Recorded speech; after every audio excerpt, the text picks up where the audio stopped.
Power vision weekly അപ്ഡേറ്റ്സിലേക്ക് സ്വാഗതം. ഈ ആഴ്ചത്തെ പ്രധാന വാർത്തകൾ. ക്യാബിനറ്റ് അംഗങ്ങൾ പങ്കെടുക്കുന്ന ബൈബിൾ പഠനത്തിനെതിരെ നിരീശ്വരവാദി സംഘടനയുടെ കേസ്. പിന്തുണയുമായി ക്യാബിനറ്റ് മെമ്പർ ബെൻ കാർസൺ.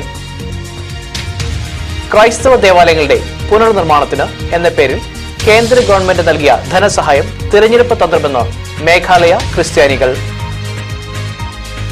തിരുവല്ലയിൽ ആത്മപകർച്ചയോടെ കരിസ്മ ക്രൂസൈഡ് സമാപിച്ചു. വാർത്തകൾ വിശദമായി. വൈറ്റ് ഹൌസിലെ ബൈബിൾ പഠനത്തിന് പിന്തുണയുമായി സെക്രട്ടറി ബെൻ കാർസൺ. വാഷിംഗ്ടണിലെ ജനപ്രതിനിധികളും ട്രംപ് ഭരണകൂടത്തിലെ ചിലരും ചേർന്ന് നടത്തുന്ന ബൈബിൾ ക്ലാസ് പഠനത്തിനെതിരെ ഫ്രീഡം ഫ്രം റിലിജിയൻസ് ഫൗണ്ടേഷൻ എന്ന നിരീശ്വരവാദ സംഘടനയും citizens for responsibility and ethics എന്ന സംഘടനയും രംഗത്തെത്തിയ സാഹചര്യത്തിലാണ് housing and urban development secretary Ben Carson രംഗത്ത് വന്നത്. രാഷ്ട്ര സേവനത്തിൽ തന്റെ ക്രൈസ്തവ വിശ്വാസം തന്നെ ഒരുപാട് സഹായിച്ചിട്ടുണ്ടെന്നും താൻ ആരുടെയും ഭീഷണിക്ക് വഴങ്ങിയില്ലെന്നും വ്യക്തമായ താക്കീത് നൽകിക്കൊണ്ടാണ് ക്യാബിനറ്റ് അംഗമായ കാർസൺ തന്റെ ഫേസ്ബുക്ക് പോസ്റ്റ് എഴുതിയത്. ക്യാപിറ്റൽ മിനിസ്റ്ററുടെ സ്ഥാപകനായ റാഫ് ഡ്രോളിംഗിന്റെ നേതൃത്വം നടക്കുന്ന ബൈബിൾ പഠന ക്ലാസിന് പൊതുജനങ്ങളുടെ നികുതി പണമോ സർക്കാർ സ്റ്റാഫിന്റെ സേവനമോ ഉപയോഗിച്ചില്ലെന്ന് സെക്രട്ടറി കാർസൺ വ്യക്തമാക്കി. മതവിരുദ്ധവാദികളുടെ ഭീഷണികൾക്ക് വഴങ്ങി ഞാൻ എന്റെ ആത്മീയതയും മതവിശ്വാസവും ഉപേക്ഷിക്കുകയില്ല. നികുതിദായകരുടെ ചിലവിൽ തിന്നുകുടിച്ച് നടക്കുകയോ സ്റ്റാഫിന്റെ ഇഷ്ടത്തിന് വിരുദ്ധമായി അവരെ ബൈബിൾ പഠിക്കുവാൻ നിർബന്ധിക്കുകയോ ചെയ്യുന്നു എന്നാണ് പരാതിക്കാരുടെ പേടി. എന്നാൽ അങ്ങനെ ഇതുവരെ സംഭവിച്ചിട്ടില്ല. രാഷ്ട്രത്തിന്റെ ആത്മീയതയ്ക്കെതിരെ തുടർച്ചയായി നടക്കുന്ന ആക്രമണങ്ങളെ ചെറുക്കേണ്ടത് ഉണ്ടെന്നും കാർസൺ തന്റെ ഫേസ്ബുക്ക് കുറിപ്പിൽ അഭിപ്രായപ്പെട്ടു. അറ്റോർണി ജനറലായ ജെഫ് സെഷൻസ്, CIA ഡയറക്ടറായ മൈക്ക് പൊംപെയോ, വിദ്യാഭ്യാസ secretary Betsy DeVos, HUD secretary Ben Carson, energy secretary Rick Perry തുടങ്ങിയവർ പ്രമുഖ പങ്കെടുത്തിരുന്ന ബൈബിൾ ക്ലാസിനെതിരെയാണ് സംഘടനയുടെ പ്രതിഷേധം. ഇത് ചൂണ്ടിക്കാട്ടി സംഘടന കേസ് ഫയൽ ചെയ്തിട്ടുണ്ട്. ബൈബിൾ ക്ലാസിന്റെ ചിലവുകൾ ഉൾപ്പെടെയുള്ള വിവരങ്ങൾ വിവരാവകാശ നിയമപ്രകാരം ലഭ്യമാക്കണമെന്ന് freedom from religions foundation and citizens responsibility and ethics ആവശ്യപ്പെട്ടിരിക്കുകയാണ്. എന്നാൽ ഡിപ്പാർട്ട്മെന്റിന്റെ ആവശ്യങ്ങൾക്കോ പൊതു താൽപര്യപ്രകാരമോ അല്ലാത്തതിനാൽ സംഘടന ആവശ്യപ്പെട്ടിരിക്കുന്ന വിവരങ്ങൾ സൗജന്യമായി നൽകുവാൻ കഴിയില്ല എന്നാണ് HUD വ്യക്തമാക്കി. ഇസ്ലാമിക രാജ്യമായ ഇറാനിൽ ക്രൈസ്തവ വിശ്വാസം വളർച്ചയുടെ പാതയിലാണെന്ന് സ്ഥിരീകരിക്കുന്ന പുതിയ വെളിപ്പെടുത്തലുകൾ. രാജ്യത്ത് ക്രിസ്തീയ ചാനലുകൾ കാണുന്നവരുടെ എണ്ണത്തിൽ 400 മടങ്ങ് വളർച്ച ഉണ്ടായതായും 10,000-കണക്കിന് ഇസ്ലാം മതസ്ഥർ തങ്ങളുടെ വിശ്വാസം ഉപേക്ഷിച്ച് ക്രൈസ്തവ വിശ്വാസം സ്വീകരിക്കുകയാണെന്നും ഹാർട്ട് ഫോർ ഇറാൻ മിനിസ്ട്രിയുടെ പ്രസിഡന്റായ മൈക്ക് അൻസാരി വെളിപ്പെടുത്തി. അന്താരാഷ്ട്ര മാധ്യമപ്രവർത്തകരായ ജോർജ് തോമസിനും ഗാരി ലൈനും നൽകിയ അഭിമുഖത്തിലൂടെയാണ് ഇക്കാര്യം ഇദ്ദേഹം അറിയിച്ചത്. സുവിശേഷം വഴി ആത്മാക്കളെ പരിവർത്തനത്തിന് വിധേയമാക്കിക്കൊണ്ട് യേശു തന്റെ സഭ ഇറാനിൽ സൃഷ്ടിക്കുകയാണെന്ന് അദ്ദേഹം പറഞ്ഞു. 2006 പാഴ്സി ഭാഷയിൽ 24 മണിക്കൂറും സുവിശേഷ പരിപാടികൾ സംപ്രേഷണം ചെയ്യുന്ന ഏക TV ചാനൽ മൊഹബത്ത് TV മാത്രമായിരുന്നു. ഇന്ന് തുടർച്ചയായി ക്രൈസ്തവ പരിപാടികൾ സംപ്രേഷണം ചെയ്യുന്ന 4 ചാനലുകൾ രംഗത്തുണ്ട്. അടുത്തിടെ നടത്തിയ സർവേയിൽ കഴിഞ്ഞ 12 മാസങ്ങൾക്കിടയിൽ ഏതാണ്ട് 16 ദശലക്ഷത്തോളം ജനങ്ങൾ മൊഹബത്ത് TVയുടെ ഒന്നോ അതിലധികമോ പരിപാടികൾ കണ്ടിട്ടുണ്ടെന്ന് വ്യക്തമായതായും അദ്ദേഹം പറഞ്ഞു. ചാനൽ സ്ഥാപിതമായ 11 വർഷങ്ങൾ കഴിഞ്ഞപ്പോഴേക്കും 400% വളർച്ചയാണ് രേഖപ്പെടുത്തിയിരിക്കുന്നത്. ക്രൈസ്തവ ദേവാലയങ്ങളുടെ പുനർനിർമ്മാണത്തിന് എന്ന പേരിൽ കേന്ദ്ര ഗവൺമെന്റ് നൽകിയ ധനസഹായം തിരഞ്ഞെടുപ്പ് തന്ത്രമെന്ന് മേഘാലയ ക്രിസ്ത്യാനികൾ. മേഘാലയയിൽ തിരഞ്ഞെടുപ്പ് മുന്നിൽ കണ്ട് ആരാധനാലയങ്ങളുമായി ബന്ധപ്പെട്ട അടിസ്ഥാന സൗകര്യങ്ങൾ വർദ്ധിപ്പിക്കുന്നതിന് കേന്ദ്ര ടൂറിസം മന്ത്രാലയം അനുവദിച്ച തുക നിരാകരിച്ചുകൊണ്ടാണ് ക്രൈസ്തവ സഭാ നേതൃത്വം. ദേവാലയങ്ങളുടെ പുനർനിർമ്മാണ പ്രവർത്തനങ്ങൾക്കാണെന്ന് ഫണ്ടെന്ന് രാഷ്ട്രീയ നേതൃത്വം അവകാശപ്പെടുമ്പോഴും ഫെബ്രുവരിയിൽ നടക്കാനിരിക്കുന്ന വോട്ടെടുപ്പിന് വിജയം ഉറപ്പുവരുത്തിയാണ് രാഷ്ട്രീയ കക്ഷികളുടെ ശ്രമമെന്ന് ക്രൈസ്തവ നേതാക്കൾ അഭിപ്രായപ്പെട്ടു. അതിനാൽ തുക നിരാകരിക്കുന്നതായും അവർ വ്യക്തമാക്കി. മേഘാലയയിലെ 37ഓളം വരുന്ന ദേവാലയങ്ങളുടെ അടിസ്ഥാന സൗകര്യങ്ങൾ വികസിപ്പിക്കുവാൻ കേന്ദ്ര ടൂറിസം മന്ത്രാലയം വകുപ്പ് മന്ത്രി അൽഫോൺസ് കണ്ണന്താനം ജനുവരി 8-നാണ് ഫണ്ട് അനുവദിച്ചത്. വോട്ട് പ്രോ ഹിന്ദു രാഷ്ട്രീയ പാർട്ടിയായ BJPയുടെ കൈക്കലാക്കുക എന്ന ലക്ഷ്യമാണ് ഇലക്ഷന് മുന്നോടിയായി തുക അനുവദിച്ചതിന് പിന്നിൽ നീക്കുമെന്ന് നേരത്തെ ആരോപണം ഉയർന്നിരുന്നു. മേഘാലയ നിയമസഭയിൽ BJP സാന്നിധ്യം ഉയർത്തുകയാണ് ഫണ്ട് ലഭ്യമാക്കുന്ന ലക്ഷ്യമെന്നും ഇതിനെ ചുക്കാൻ പിടിക്കാനാണ് ക്രൈസ്തവ വിശ്വാസി അൽഫോൺസ് കണ്ണന്താനത്തിന് നിയമസഭാ തെരഞ്ഞെടുപ്പ് ചുമതല കൂടി BJP നേതൃത്വം നൽകിയെന്ന് ക്രൈസ്തവ നേതൃത്വം ആരോപിച്ചു. ഫണ്ട് അനുവദിച്ചു എന്ന് പ്രഖ്യാപിച്ച ദിവസങ്ങൾ കഴിഞ്ഞിട്ടും തങ്ങളെ സർക്കാർ ബന്ധപ്പെട്ടിട്ടില്ല എന്നും സർക്കാർ പണം സ്വീകരിക്കണോ എന്ന വിഷയത്തിൽ ചോദ്യം ഉദിക്കുന്നില്ല എന്നും ജോവായ് രൂപത മെത്രാൻ വിക്ടർ ലിങ്ഡോ പ്രതികരിച്ചു. തെരഞ്ഞെടുപ്പ് സമയത്ത് പണം സ്വീകരിക്കുന്നത് തെറ്റായ സന്ദേശമാണ് എന്നും ഇത് ജനങ്ങൾക്കിടയിൽ ആശയക്കുഴപ്പമുണ്ടാക്കുമെന്നും ബിഷപ്പ് കൂട്ടിച്ചേർത്തു. ധനസഹായം പ്രസ്ബിറ്റേറിയൻ സഭാ നേതൃത്വം നിരാകരിച്ചത് റിപ്പോർട്ടുണ്ട്. അതേസമയം തീവ്ര ഹിന്ദു നിലപാടുമായി നിലകൊള്ളുന്ന BJP സർക്കാരിന് കീഴിൽ രാജ്യത്ത് ക്രൈസ്തവർക്ക് നേരെ അക്രമങ്ങൾ വർദ്ധിക്കുന്നതിനുള്ള പ്രതിഷേധമാണ് തുക നിരാകരിക്കുന്നതിനെന്ന് നിരീക്ഷകർ വിലയിരുത്തുന്നു. മേഘാലയയിലെ ആകെ ജനസംഖ്യയുടെ 80% ക്രൈസ്തവ വിശ്വാസികളാണ്. ഉഗാണ്ടയിലെ മബാരയിൽ ക്രിസ്തുവിനെ പ്രഘോഷിച്ചുകൊണ്ട് ആയിരങ്ങളുടെ മാർച്ച്. ജനുവരി 25-ന് ജീസസ് മാർച്ച് എന്ന പേരിൽ നടന്ന റാലിയിൽ ആയിരങ്ങളാണ് ഒത്തുചേർന്നത്. ഡേ സ്റ്റാർ കത്തീഡ്രലിൽ നിന്നും ആരംഭിച്ച റാലി മബാരയിലെ ദേവാലയത്തിലാണ് സമാപിച്ചത്. സ്തുതിഗീതങ്ങളുടെ അകമ്പടിയോടെ നടന്ന റാലിയിൽ ക്രിസ്തുവിന്റെ അനുയായികളായി ജീവിക്കുവാനും സുവിശേഷ പ്രഘോഷണത്തിന് സദാ സന്നദ്ധരാണെന്നും വിശ്വാസികൾ തുറന്നു പ്രഖ്യാപിച്ചു. റാലിയിൽ പങ്കെടുക്കുവാൻ സമീപ പ്രദേശങ്ങളിൽ നിന്നും ധാരാളം പേർ എത്തിയിട്ടുണ്ടെന്ന് ഉഗാണ്ടയിലെ ക്രൈസ്തവ മാധ്യമങ്ങൾ റിപ്പോർട്ട് ചെയ്തു. ആഫ്രിക്ക ദൈവാനുഗ്രഹത്തിൽ നിറയപ്പെടുന്ന അടയാളമാണ് വിശ്വാസികളുടെ സംഗമമെന്നും ഏക ദൈവത്തിലും അവിടുത്തെ പുത്രനായ യേശുവിലും വിശ്വസിക്കുന്ന ഓരോരുത്തരും ദൈവത്തെ മഹത്വപ്പെടുത്തുന്ന ഉദ്ദേശത്തോടെയാണ് ജീസസ് മാർച്ച് സംഘടിപ്പിച്ചെന്നും റാലിക്ക് നേതൃത്വം വഹിച്ച നാഥൻ ഇബ്രാഹിം തുര്യമുരീബ പറഞ്ഞു.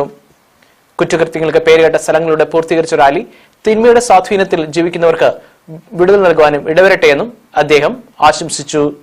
ജനുവരി 21 മുതൽ 25 വരെ നടന്ന യുവജന സംഗമത്തിലും വിശ്വാസികളുടെ സാന്നിധ്യം ഏറെയായിരുന്നു. ദൈവത്തെ അറിയുവാനും അവിടുത്തെ പിൻചെല്ലുവാനും യുവജനങ്ങൾ പ്രകടിപ്പിച്ച തീഷ്ണത എന്നത് നിലനിൽക്കട്ടെ എന്ന് സുവിശേഷ പ്രഘോഷകനായ ക്രിസ് ടുസ്മി പറഞ്ഞു. അതേസമയം റാലിയിൽ പങ്കെടുക്കുവാൻ രാജ്യത്തെ പ്രമുഖ സുവിശേഷ പ്രഘോഷകരും എത്തിയിരുന്നു.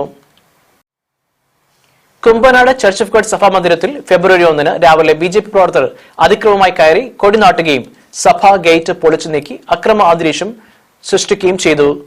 1939 മുതൽ കുമ്പനാട് പ്രവർത്തിക്കുന്ന സഭയുടെ 108 സെന്ററിൽ സ്ഥിതി ചെയ്യുന്ന കെട്ടിടങ്ങൾ പുറമ്പോക്കിലാണ് എന്ന് കാണിച്ച് കൊടുത്തിരുന്ന കേസിന്മേൽ കോടതി ഹിയറിംഗ് നടക്കാനിരിക്കുകയാണ് ഇത്തരത്തിലുള്ള സംഭവ വികാസങ്ങൾക്ക് സാക്ഷ്യം വഹിച്ചത്. കൂടുതൽ വിവരങ്ങളുമായി പാസ്റ്റർ സാങ്കുട്ടി മാത്യു നമ്മോടൊപ്പം ചേരുന്നു. പാസ്റ്റർ സാങ്കുട്ടി മാത്യു, നമ്മുടെ കേരളത്തിൽ ഫെബ്രുവരി 1-ാം തീയതി കുമ്പനാട് ചർച്ച് ഓഫ് ഗോഡിന്റെ ആസ്ഥാനത്ത് നടന്ന ഈ അനിഷ്ട സംഭവങ്ങളെ പറ്റി താങ്കൾക്കുള്ള അറിവ് എന്താണ്? കഴിഞ്ഞ വ്യാഴാഴ്ച ഒരു കൂട്ടം ആളുകൾ സഭയുടെ സ്ഥലത്തേക്ക് വരികയും സഭയുടെ ഗേറ്റിൽ സ്ഥാപിച്ചിരുന്ന ബോർഡ് തകർത്തതിനു ശേഷം ഗേറ്റ് ഊരി എടുക്കുകയും അതിനെ തുടർന്ന് സഭയുടെ സ്ഥലത്ത് BJPയുടെ കൊടി നാട്ടുകയുമായിരുന്നു ചെയ്തത്. തക്ക സമയത്ത് തന്നെ സഭാ നേതൃത്വം ശക്തമായി ഇടപെടുകയും വിവിധ സഭാവിഭാഗങ്ങളുടെയും പെന്തക്കോസ്ത് സംഘടനകളുടെയും ശക്തമായ എതിർപ്പ് ഈ വിഷയത്തിൽ നവമാധ്യമങ്ങളിൽ പ്രചരിക്കുകയും ചെയ്തു. അതിനെ തുടർന്ന് തെറ്റുകൾ മനസ്സിലാക്കിയ BJPയുടെ സമുന്നത നേതൃത്വം ഈ വിഷയത്തിൽ ഇടപെടുകയും കൊടി അവർ തന്നെ അഴിച്ചുമാറ്റുകയുമായിരുന്നു. തുടർന്ന് പോലീസ് അധികാരികളെ സഭ സമീപിക്കുകയും പോലീസിൻ്റെ സാന്നിധ്യത്തിൽ തന്നെ ഊരിമാറ്റിയ ഗേറ്റ് പുനഃസ്ഥാപിക്കുകയും ചെയ്തു. വിവിധ രാഷ്ട്രീയ പാർട്ടികൾ ഈ വിഷയത്തെ ശക്തമായി അപലപിച്ചു. ഇവിടെ 922 സഭയുടെ പ്രവർത്തനം ആരംഭിക്കുന്നത്. 922 ഈ സ്ഥലം വിലയ്ക്ക് വാങ്ങിക്കുന്നത് 1939 എത്രയോ നാളുകൾക്ക് മുമ്പ് മതിൽ കെട്ടി അവർ ഗേറ്റിട്ട് ഇവിടെ സഭയുടെ പ്രവർത്തനം നടന്നുകൊണ്ടിരിക്കുമ്പോഴാണ് RSS BJPക്കാർ വന്ന് സഭയുടെ ആസ്ഥാനത്ത് കൊടികുത്തുകയാണ് ചെയ്തത്. സഭയുടെ ആസ്ഥാനത്ത് കൊടികുത്തി എന്നിട്ട് അട്ടഹാസം നടത്തിക്കൊണ്ട് ഞങ്ങൾ ഈ ഗേറ്റ് പൊളിക്കുകയാണെന്ന് പറഞ്ഞുകൊണ്ട് ഗേറ്റ് പൊളിച്ചുകൊണ്ട് പോയി.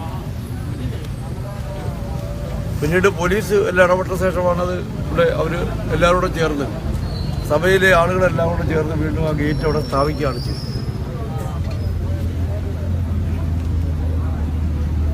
ഇവിടെ യാതൊരുവിധമായ പ്രശ്നങ്ങളുമില്ല. ഇവിടെ എന്തെങ്കിലും പ്രശ്നമുണ്ടെങ്കിൽ അത് കോടതിയിൽ തീർക്കട്ടെ. ഇവർക്ക് എന്താണ് അവകാശം? ഇവിടെ വർഗീയ കലാപങ്ങൾ ഉണ്ടാക്കി നാട്ടിൽ സംഘർഷമുണ്ടാക്കുവാൻ വളരെ ബോധപൂർവമായി RSS BJPയും കൂടി പ്ലാൻ ചെയ്തതാണ് ഈ സഭാ ആസ്ഥാനത്തേക്ക് കടന്നു കയറുവാനും അവിടെ കൊടികുത്തുവാനും അവരെ ഗേറ്റ് പൊളിച്ചുകൊണ്ട് പോകാനും സഭാ ആസ്ഥാനം കയ്യേറാനുള്ള RSS BJPയുടെ പരിശ്രമത്തെ ശക്തമായി ചെറുക്കും ചെറുതുകൊണ്ട് മാത്രമേ മതേതര പ്രസ്ഥാനങ്ങൾക്ക് മുന്നോട്ട് പോകാൻ കഴിയത്തുള്ളൂ. പെട്ടെന്ന് അറിഞ്ഞപ്പോൾ തന്നെ ജില്ലയുടെ വിവിധ ഭാഗങ്ങളിൽ നിന്ന് ഇവിടെ എത്തിയ DFIയുടെ ഗുണക്കുട്ടരായ പ്രവർത്തകരെ ഞാൻ അഭിനന്ദിക്കുകയാണ്. പെട്ടെന്ന് ഇത്രയും ആളുകൾ ഇവിടെ എത്തിച്ചേർന്നുള്ള ഞാൻ തന്നെ സെക്രട്ടറിയോട് പറയുന്നത് 6:45 അതിനുശേഷം നിങ്ങൾ ഇതിൻ്റെ ഗൗരവം മനസ്സിലാക്കി ജാഗ്രതയോടുകൂടി ഇത്രയും ആളുകൾ ഇവിടെ വരുവാനും ഈ സഭയുടെ ആസ്ഥാനം സംരക്ഷിക്കുമെന്ന് പ്രഖ്യാപിക്കുവാനും തയ്യാറായി വന്ന നിങ്ങളെയെല്ലാം അഭിനന്ദിച്ചുകൊണ്ട് സംസാരിക്കുന്നതിന് വേണ്ടി സഖാവ് ആർ സനൽകുമാറിനെ ക്ഷണിക്കുന്നു. പ്രിയപ്പെട്ട CPMന്റെ ജില്ലാ സെക്രട്ടറി സഖാവ് KP ഉദയഭാനു, DYFIയുടെ ജില്ലാ പ്രസിഡന്റ് സഖാവ് സഞ്ജു, DYFIയുടെ ജില്ലാ സെക്രട്ടറി ആയിട്ടുള്ള സഖാവ് ജനീഷ് കുമാർ, ഇവിടെ വളരെ പെട്ടെന്നുള്ള ആഹ്വാനത്തിന്റെ അടിസ്ഥാനത്തിൽ എത്തിച്ചേർന്നിട്ടുള്ള DYFIയുടെ ജില്ലാ നേതാക്കളും ജില്ലയുടെ ഈ പ്രദേശങ്ങളിൽ നിന്നെല്ലാം എത്തിച്ചേർന്ന ചുണക്കുട്ടന്മാരായ സഖാക്കളെ, പ്രിയപ്പെട്ടവർ, അത്യന്തം പ്രതിഷേധാർഹമായ അത്യന്തം അപലപനീയമായ ഒരു സംഭവമാണ് ഈ പത്തനംതിട്ട ജില്ലയിൽ ചർച്ച് ഓഫ് ഗോഡിന്റെ കുമ്പനാട് ആസ്ഥാനത്തിന്റെ മുമ്പിലേക്ക് BJP നടത്തിയിട്ടുള്ളത്. ആസ്ഥാന മന്ദിരത്തിനകത്ത് കടന്നു കയറി BJPയുടെയും RSSന്റെയും പ്രവർത്തകന്മാർ കൊടിനാട്ടി സ്ഥാപിച്ചുകൊണ്ട്, അവകാശം സ്ഥാപിച്ചുകൊണ്ട് അതിന്റെ ഗേറ്റ് പൊളിച്ച് എടുത്തുകൊണ്ട് പോകുന്ന കൃത്യമാണ് ഇവിടെ നടത്തിയിട്ടുള്ളത്. ഇവിടെ DYFI നേതാക്കന്മാർ സൂചിപ്പിച്ചതുപോലെ കുമ്മനം രാജശേഖരന്റെ വികാസ് യാത്ര ഏതാനും ദിവസങ്ങൾക്ക് മുമ്പ് ഈ ജില്ലയിൽ വന്നിരുന്നു. വികാസ് യാത്ര കടന്നു പോകുന്ന ജില്ലകളിലെല്ലാം കലാപമുണ്ടാക്കണം എന്ന ആഹ്വാനം ഇവർ നടത്തിയിരുന്നു. ആ വികാസ് യാത്രയ്ക്ക് നേതൃത്വം കൊടുത്ത് കുമ്മനം രാജശേഖരനോടൊപ്പമുണ്ടായിരുന്ന ഈ പ്രദേശത്ത് നിന്നുള്ള BJPയുടെ ഒരു ബ്ലോക്ക് പഞ്ചായത്ത് അംഗമാണ്. അദ്ദേഹത്തിന്റെ ഇവിടെ നേതൃത്വത്തിലാണ് ഇവിടെ വന്ന് ഈ ഗേറ്റുകൾ എടുത്ത് മാറ്റുകയും ഈ സ്ഥലം ഞങ്ങൾ കയ്യേറിയതായി പ്രഖ്യാപിക്കുന്നു എന്ന് പറയുകയും ചെയ്തിട്ടുള്ളത്. ഇവിടെ സൂചിപ്പിക്കപ്പെട്ടതുപോലെ 1920 മുതൽ കൈവശം വെക്കുകയും വ്യക്തമായ ആധാരത്തോടുകൂടി ചർച്ച് ഓഫ് ഗോഡിന്റെ കൈവശത്തിൽ ഇരിക്കുകയും ചെയ്യുന്ന ഈ പ്രദേശത്ത് ഇത്തരമൊരു ഹീനകൃത്യം നടത്താൻ ഈ പ്രദേശത്തുള്ള ഏതെങ്കിലും ഒരു സാധാരണ BJP പ്രവർത്തകരും RSS പ്രവർത്തകരും മാത്രം ആലോചിച്ചിട്ടുള്ളതല്ല. സംസ്ഥാനാടിസ്ഥാനത്തിൽ തന്നെ കുമ്മനം രാജശേഖരൻ ഉൾപ്പെടെയുള്ള നേതാക്കന്മാർ ഈ കാര്യത്തിൽ സമാധാനം പറയണമെന്നാണ് ഞങ്ങൾ CPM ഉൾപ്പെടെയുള്ള രാഷ്ട്രീയ പ്രസ്ഥാനങ്ങൾ ആവശ്യപ്പെടുന്നത്. കാരണം നേരത്തെ EK നായനാർ കേരളത്തിന്റെ മുഖ്യമന്ത്രി ആയിരുന്ന സന്ദർഭത്തിൽ കടമ്മനിട്ട രാമകൃഷ്ണൻ ഈ നിയോജകമണ്ഡലത്തിൽ, ഈ ആറന്മുള നിയോജകമണ്ഡലത്തിൽ MLA ആയിരുന്ന സന്ദർഭത്തിൽ പെന്തക്കോസ്ത് വിഭാഗങ്ങൾ നടത്തുന്ന കൺവെൻഷനുകൾ ആക്രമിക്കാൻ RSS തയ്യാറായ സംഭവമുണ്ട്. അന്ന് കേരളത്തിന്റെ മുഖ്യമന്ത്രിയായ സഖാവ് EK നായനാർ പ്രിയപ്പെട്ട കടമ്മനിട്ട രാമകൃഷ്ണൻ MLA ഉൾപ്പെടെ നേതൃത്വം കൊടുത്തുകൊണ്ട് പെന്തക്കോസ്ത് വിഭാഗങ്ങളുടെ കൺവെൻഷന് എല്ലാ സംരക്ഷണവും കൊടുക്കാൻ ഈ ജില്ലയിൽ തയ്യാറായി. ഇപ്പോൾ ഇവിടെ നിങ്ങൾ ഒത്തുകൂടിയതുപോലെ തന്നെ DYFIയുടെ ചുണക്കൂട്ടന്മാരായ പ്രവർത്തകന്മാർ അന്ന് കൺവെൻഷനുകൾക്ക് സംരക്ഷണം കൊടുത്തുകൊണ്ട് ഈ ജില്ലയിലെ മതനിരപേക്ഷ സമൂഹത്തിന്, എല്ലാ വിശ്വാസ സമൂഹത്തിനും ആവശ്യമായ പിന്തുണ കൊടുത്തിട്ടുള്ള മാതൃകയാണ് ഈ ജില്ലയിലുള്ളത്. അതുപോലെ തന്നെ നേരത്തെ മാരാമൻ കൺവെൻഷൻ അലങ്കോലപ്പെടുത്താനുള്ള ശ്രമം നടത്തിയപ്പോഴും DYFI എന്ന യുവജന പ്രസ്ഥാനത്തിന്റെ നേതൃത്വത്തിൽ നമ്മുടെ ആരാധനായ മുൻ മുഖ്യമന്ത്രി സഖാവ് VS അച്യുതാനന്ദന്റെ അടക്കം നേതൃത്വത്തിൽ ശക്തമായ പ്രതിഷേധം ഉയർത്തിക്കൊണ്ടുവന്ന ജില്ലയാണ് ഈ പത്തനംതിട്ട ജില്ല. ഒരു കാര്യം ഞങ്ങൾ ഉറപ്പായി പറയുകയാണ്, ഇവിടെ ചർച്ച് ഓഫ് ഗോഡിന്റേതാകട്ടെ ഏത് വിശ്വാസ സമൂഹത്തിന്റേതാകട്ടെ അവരുടെ ആരാധനയ്ക്ക്, അതുപോലെ തന്നെ ഹൈന്ദവ ജനവിഭാഗങ്ങളുടെ വിശ്വാസ സംരക്ഷണത്തിനുൾപ്പെടെ ഈ ജില്ലയിൽ ഹൈന്ദവനും മുസൽമാനും ക്രിസ്ത്യാനിക്കും ഇഷ്ടമുള്ള ദൈവത്തിൽ വിശ്വസിക്കാനും ഇഷ്ടമുള്ള നിലയിൽ ആരാധന നടത്താനും അവരുടെ ആരാധനാ കേന്ദ്രങ്ങൾ സംരക്ഷിക്കാനും എല്ലാമുള്ള അവകാശം അവർക്കുണ്ട്. ആ അവകാശം നിഷേധിക്കപ്പെട്ടാൽ അത് തടയാൻ വരുന്നവരാര് തന്നെയായാലും DYFIയുടെ ചുണക്കുട്ടന്മാരായ പ്രവർത്തകന്മാരുടെ നേതൃത്വത്തിൽ CPM ഉൾപ്പെടെയുള്ള രാഷ്ട്രീയ പ്രസ്ഥാനങ്ങളുടെ ഉത്തരവാദിത്വത്തോടുകൂടി അതിനെ സംരക്ഷിക്കുമെന്ന്, അത്തരം ആരാധനാലയങ്ങളെ സംരക്ഷിക്കുമെന്ന് ഞങ്ങൾ വ്യക്തമായ ഉറപ്പ് ആ വിശ്വാസ സമൂഹത്തിന് ഇവിടെ നൽകുകയാണ്. പ്രിയപ്പെട്ടവരെ, ഇവിടെ DYFIയുടെ നേതാക്കന്മാരുടെ നേതൃത്വത്തിൽ വേണ്ടി വന്നാൽ ഈ കുമ്പനാട് ചർച്ച് ഓഫ് ഗോഡിന്റെ ആസ്ഥാനത്തിന് സ്ഥിരമായ സംരക്ഷണം കൊടുക്കാനടക്കം ഡിവൈഎഫ്ഐ എന്ന പ്രസ്ഥാനം തയ്യാറാകണമെന്നാണ് എനിക്ക് ഡിവൈഎഫ്ഐ നേതാക്കന്മാരോട് അഭ്യർത്ഥിക്കാനുള്ളത്.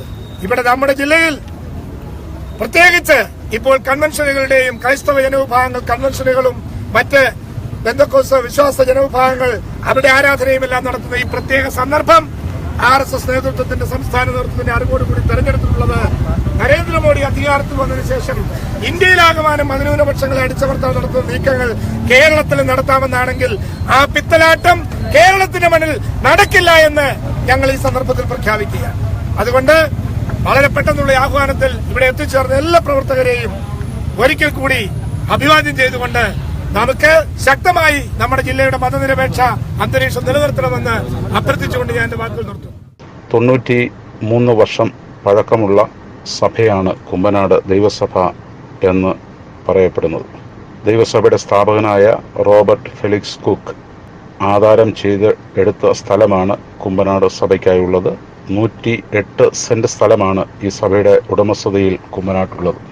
എന്നാൽ സഭ പുറമ്പോക്ക് കയ്യേറി എന്നാരോപിച്ചുകൊണ്ട് കഴിഞ്ഞ കുറേ നാളുകളായി ചില സാമൂഹ്യ വിരുദ്ധർ ഈ സഭയുടെ മുതലുകൾ നശിപ്പിക്കുവാനുള്ള ശ്രമം ബോധപൂർവം നടത്തിക്കൊണ്ടിരിക്കുകയായിരുന്നു.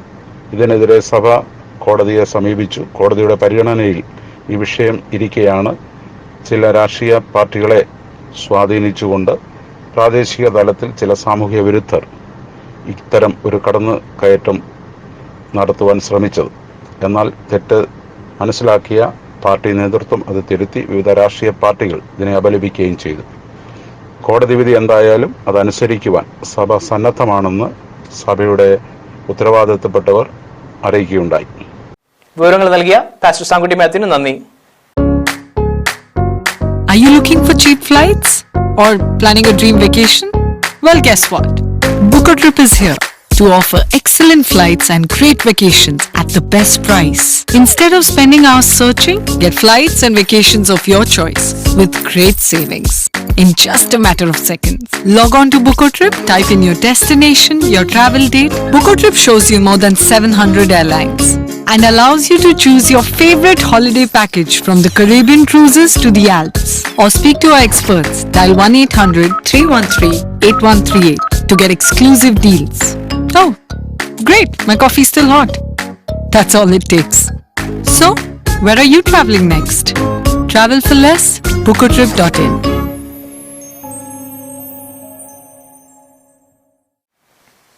ചർച്ച് ഓഫ് ഗോഡ് സഭാംഗം ബൈജു എബ്രഹാം വാഹനാപകടത്തിൽ കർത്തൃസന്നിൽ ചേർക്കപ്പെട്ടു.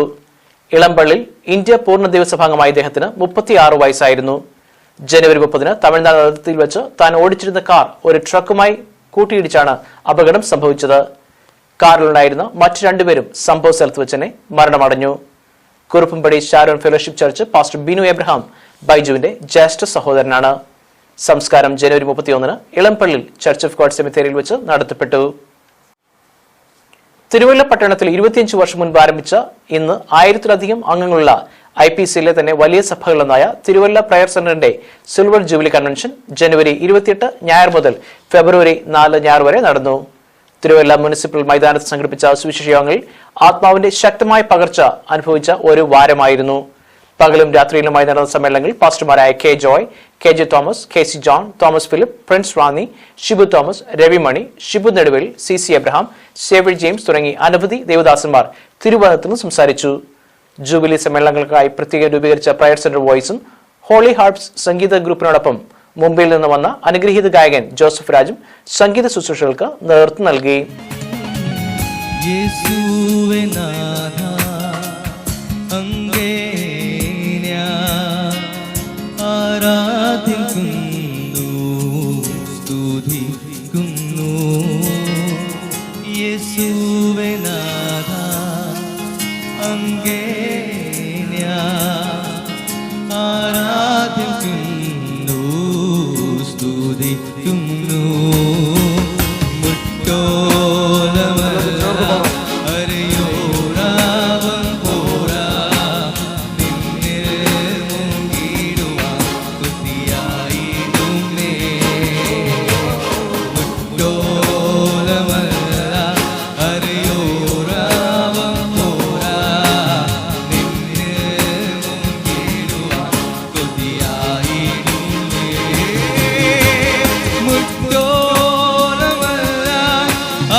ഇന്ത്യ പെന്തക്കോസ്ത് ദേവസഭ കുമ്പനാട് സെന്റർ PYPയുടെ പുതിയ ഭരണസമിതി ജനുവരി 26 സ്റ്റേറ്റ് ട്രഷറർ ജസ്റ്റിൻ നെടുവേലിയുടെ അധ്യക്ഷതയിൽ കൂടിയ ജനറൽ ബോഡിയിൽ നിലവിൽ വന്നു.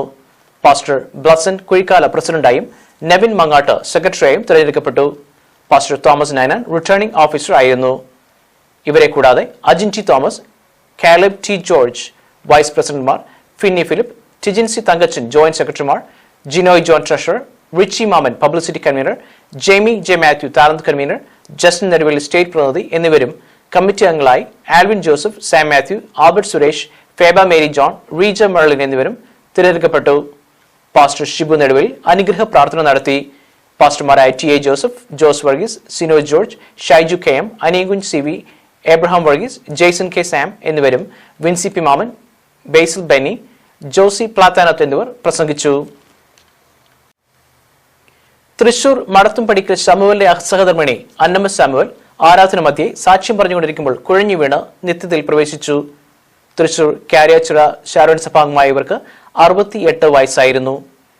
ശവസംസ്കാര ശുശ്രൂഷ പട്ടിക്കാട് ഷാരോൺ ഫെലോഷിപ്പ് ചർച്ച് സെമിത്തേരിയിൽ Sharon fellowship church managing council general secretary pastor Abraham ജോസഫിന്റെ നേതൃത്വത്തിൽ നടന്നു. പ്രധാന വാർത്തകൾ ഒരിക്കൽ കൂടി. ക്യാബിനറ്റ് അംഗങ്ങൾ പങ്കെടുക്കുന്ന ബൈബിൾ പഠനത്തിനെതിരെ നിരീശ്വരവാദി സംഘടനയുടെ കേസ്. പിന്തുണയുമായി ക്യാബിനറ്റ് മെമ്പർ ബെൻ കാർസൺ.